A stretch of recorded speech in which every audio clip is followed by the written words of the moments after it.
presume your plans to separate from her grace have not yet changed? They have not. Bridgerton is a beautiful show with an amazing cast. They brought the Bridgerton series of books by Julia Quinn to life. Sean Delan and the creator of the show, Chris Van Dusen, took these ideas even further and created an entire world. The sets are stunning, the wardrobe is super impressive, and the cast is talented and beautiful. But as with all shows, there were many people who auditioned and were considered, others that fans would have liked to have. Just imagine someone else playing Simon Bissett and not Regé-Jean Page. Almost unthinkable, but it could have happened. Here are actors who might have been picked for roles in Bridgerton. Spoilers ahead, so you're warned. But before we get started, just a reminder, show us some love by hitting that like button, subscribing to our channel, and turning on notifications so you never miss a thing. Timothy Renouf in the role of Anthony Bridgerton. At the start of the year, some of the audition tapes from Bridgerton were seen on the web. One of those auditions was the one Timothy Renouf sent in for the role of Anthony Bridgerton. Anthony is a character that takes his role as the eldest son and the head of the Bridgerton family very seriously, sometimes too seriously.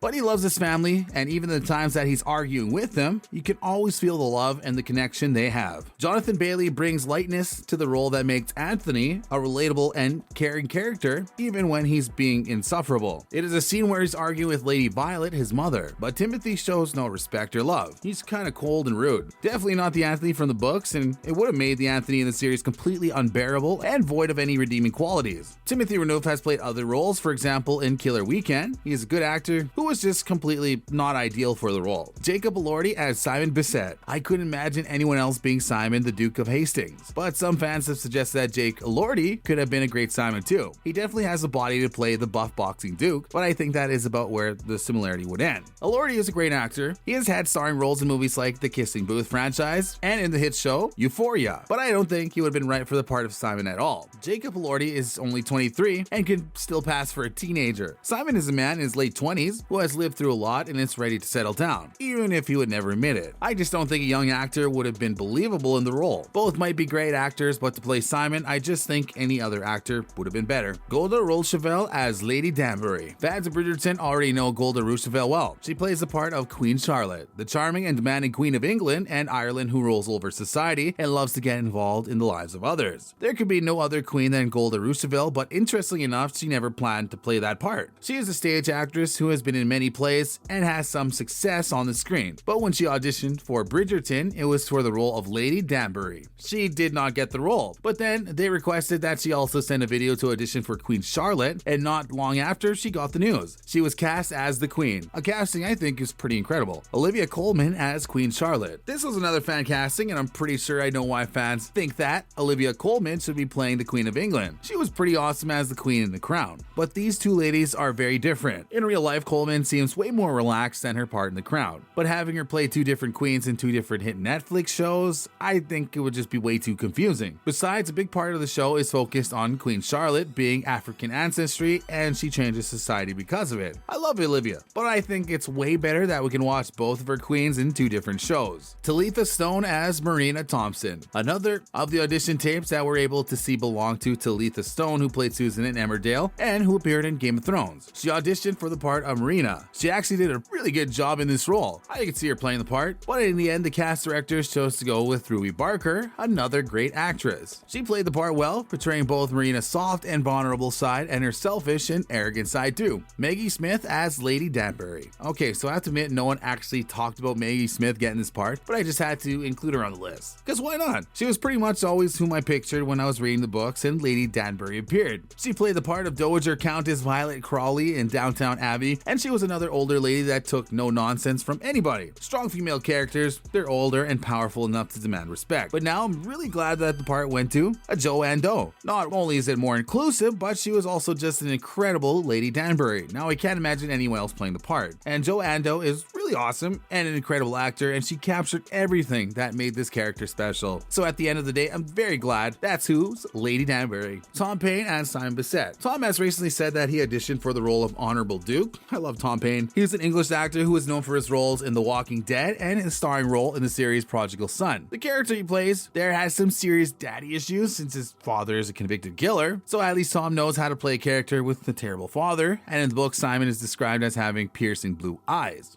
Tom has stunning eyes, and is one of the things that you notice about him first. They're truly beautiful.